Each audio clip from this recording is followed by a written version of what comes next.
All right, this is a quick demo on the logger. Looks like this. So I've done a couple different tests. This is the software, Elatech Log. There's a version for Mac and PC. I think there might be a Linux one as well. Basically what you do is after you log, you plug this into the USB port. So let me do that now. And then what'll happen is it'll load.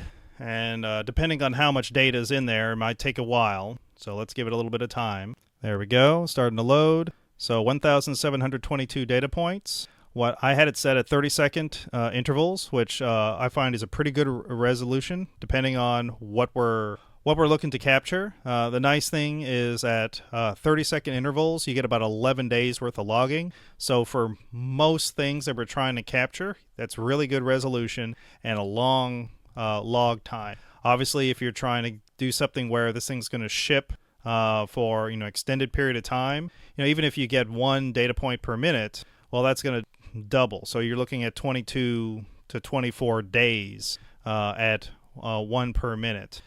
And so for a lot of things where we're just looking at general temperatures, that's fine. And it might even be 5-minute increments. I mean, you can put one of these on a cargo ship that's going to be out for 60 days and still get a pretty good idea. The other thing it does is it does both temperature and humidity, so you can see how the environment's changing. And so this is the interface that it looks at. Again, over here you've got 3,200 data points. Right now we have 1722. This tells you the start time, when it started reading, and as you look at the software, you'll see all these other points in here. You could also set alarms. I didn't set any alarms on this one. So for this particular one, all I did in order to collect the data is I put this into my refrigerator for a number of hours, and then I took it out and I put it in a chest freezer for a number of hours. So you'll see it's one big data set, but you'll see two different kind of chunks of data. So here, this also shows, this is where you could set the different settings on how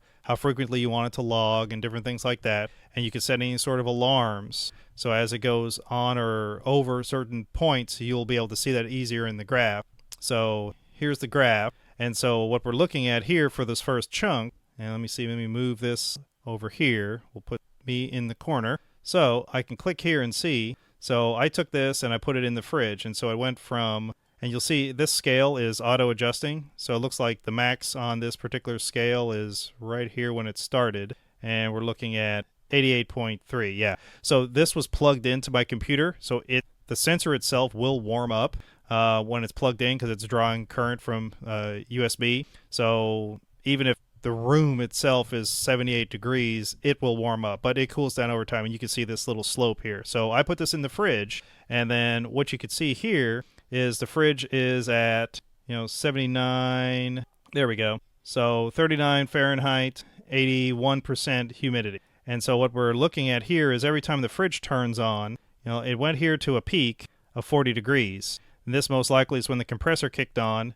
and then it cooled until it got down to 33.9 degrees, and then it probably slowly crept up, and then it got to the peak, and then it kicked on and it went back. And so you'll see this little zigzag thing over time. But you'll also see is as it's the humidity changes pretty wildly over this period. So we're over here at the high, and we're looking at humidity of 90%, and then down here at the very lowest, when it's cooling, humidity gets down to 60%. So again, and this is something you'll see inside of a fridge, where the temperature is going to move, and then the humidity moves pretty much the opposite to what that is. And again, this is how you test to see how the environment or your fridge. If you have a commercial fridge, you could put one of these in there and see what you get and how well it is controlling the temperatures. Maybe the temperature sensor is allowing for really wild swings and you're coming out of a freezing point that you would want, but you don't know that because it goes back into freezing, and then your product is melting and then freezing and melting and freezing, and that's going to give you something different than if it was frozen and stayed frozen. And so what I did here is I took this out and I put it into the chest freezer, and you could see a pretty good slope here where it's going down, and it looks like it's settled out at 2 Fahrenheit. And then the humidity slowly was creeping down, And then you can see here there's a few bumps. Oh, and just also you can see like these little spikes. Most likely this is when the fridge was opened. So this here is normal behavior when it's just cycling on and off. And you could also look peak to peak. So this was at 203, and this was at 350. So that's the cycle time. If the fridge is left alone, how often does it turn on? And then you could look at this cycle from here to here. This is how long it runs. So right here it's at the top and it's running until it gets to the bottom. Now the compressor is going to turn off and it's just going to sit there, and it gets up to temperature and then it runs again. So this is a way you could test your refrigeration equipment to see how much it's cycling. Is it going in a regular fashion? And then you could also see here, how reactive is this when somebody opens the door? Again, if you have a commercial freezer, someone opens up the walk-in, and then, maybe it doesn't recover very well. Maybe you open it up and then it takes, 2 hours for it to get back to temperature, and some of your product close to the door starts to melt. So things you could test, and you could get 2 or 3 of these sensors and put one near the door, put one in the back, put one on the ground, put one in the ceiling, because you're also looking at how the air is flowing around in there, making sure all your product is staying at the adequate temperature. So again, it's just analysis of the condition. So once I threw this into the chest freezer, it quickly jumped down, and then it just held there. And this is showing, complete stability. It didn't move. It didn't move at all. And the freezer was open a number of times. You'd expect that in a chest freezer. Things in the bottom of the chest freezer aren't going to be disturbed much because it's all insulated. So I couldn't tell here when it's cycling on and off, because most likely it did cycle on and off, at least once between, this period and this period. And this is when I took it out. And obviously it's coming up to temperature and then being, plugged in. But either way, so this is something that you look at, and the other way you can get that, you could also get all the information in a table. So if you need to look at an individual data point, you can come here, and this is in the software. You can click on any one of these points so that you can start doing these analysis. But then nice thing is, you can fit this to screen. You could zoom in on a particular point if you want some different details. So if you're looking for something and go, what's this spike here? Oh, I want to really see what's going on. You could zoom in and really get some details. Like right here, someone opened the fridge, everything spiked, the fridge turned on, it's bringing down, and then we've have this behavior with the humidity, and then someone opened the fridge a second time. So the fridge was opened here at 12:12, and the fridge was opened again at 12:37. And then it took some time and it got back down to temperature, so it would be running probably this whole time from here to here, because it didn't recover down to this set point of 35 degrees. But then here, it crept up just like is normal, and then there you go. And then you could also see that as it's going here, the humidity is rising. And then here, when it's running, we can zoom out. There we go. And you'll see it's running, and this humidity is dropping all the way until it turned off.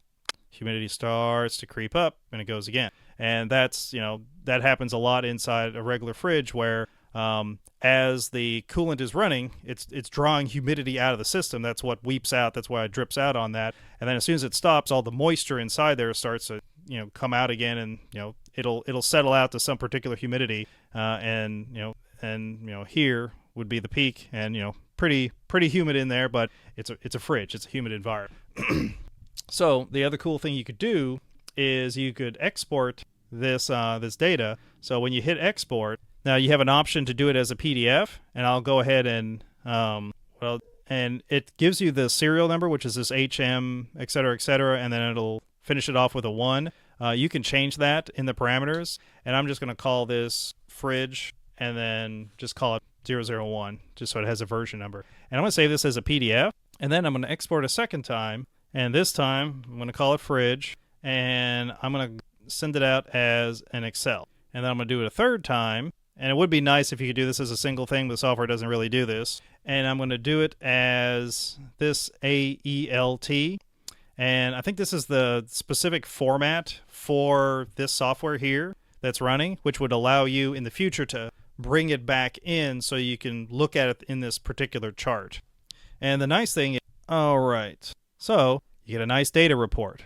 This is the output. This is the PDF from the software. It tells you when you made it. Tells you the model. You get all this data. Really good if you're doing analysis. And again, if you're trying to analyze how your different systems are working, how your different fridges are doing. You could do a serial number per fridge. You could do things for your shipments. I mean, the amount of analysis you can do with a simple tool like this is like a $40 item, and it's reusable for almost everything. And the temperature range it goes is huge. So for everything you're looking at, regular frozen items, it's going to work great. But it tells you all that information, gives you a layout of the chart. Now, what it did here, this was my zoom in. If I were to have zoomed out to fit the screen, this here, if I export this as PDF now, it'll give me this particular screenshot versus this one. This is my zoom in. And again, so if this is what I'm interested in, you could zoom in, especially if you're going to send this to someone else going, hey, our fridge isn't working, or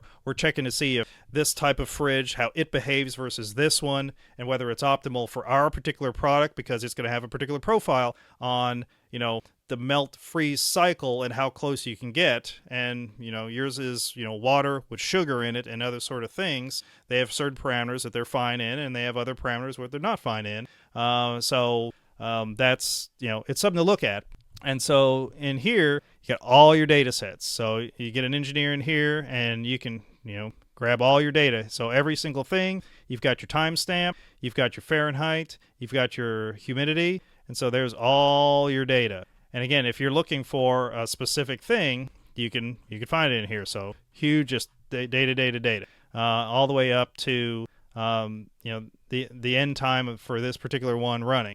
And then, so here, and we'll zoom in on this a bit because it's kind of small. Similar sort of thing, but now in Excel. So you've got all your data, just like the PDF. Here's all your data.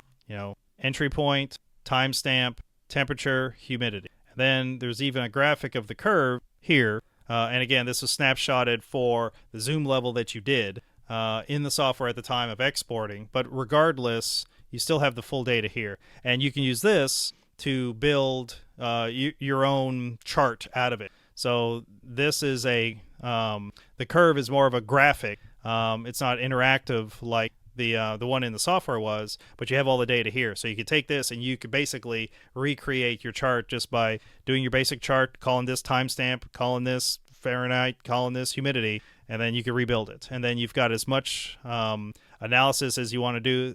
The whole thing's in Excel, and here's all your data points. It's going to be whatever it was, 1722 something data points. And so just to show another example, I went ahead and put the temperature sensor up in my attic. And you'll see here, this is the temperature range. Temperature went super high, went to 120 or something like that. And then humidity went down, super low, down to like 25%. And you'll see over time, temperature went up, humidity went down, and it cooled at night. Temperature came down, went back up.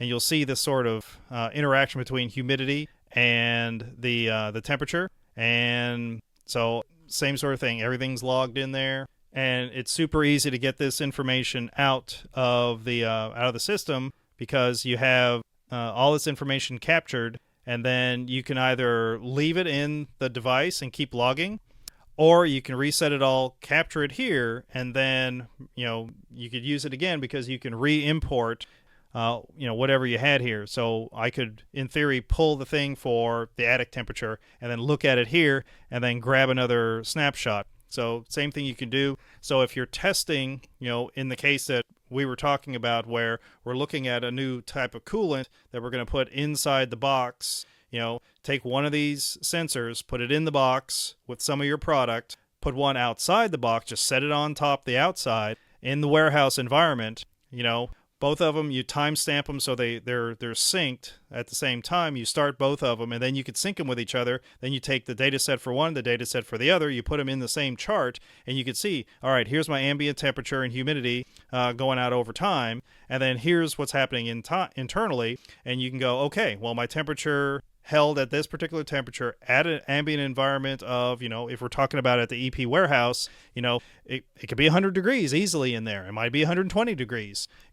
Can I maintain, negative 16 or whatever it is for 24 hours? Now, the temperature is going to go down at night, but you get my point. This is something you can use to test to see, does the new coolant do an adequate job of keeping this thing for the extended period of time in the hot environment. And then also you could do another test where, maybe you put this box in a fridge. You test the outside, the ambient in the fridge, and then you put you've got the frozen materials in that particular box, so that if the temperature is 40 Fahrenheit, how long will it hold out there? Because maybe you can transfer in a refrigerated truck, but not a frozen truck. Now, I don't know if there's a big price difference between the two. I'm going to guess that there might be, but it's just something to think about.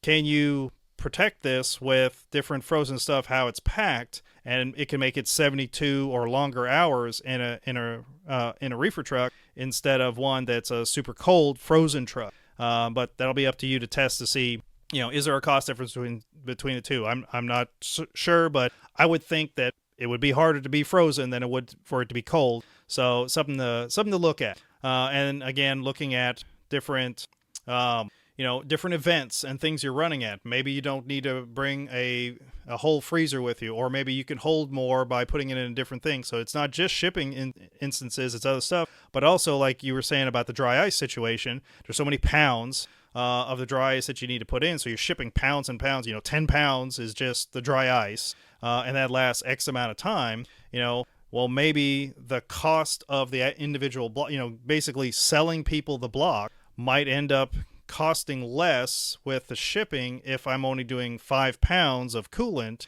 and that 5 pounds lasts as long as 10 pounds of dry ice. I can have a smaller container. I'm maintaining this -16 for an extended period of time, but it's something that we could experiment. But either way, this tool can help you understand if this is meeting the needs, and then we could expand from there. All right. Hope this was educational. If you have any questions, let me know.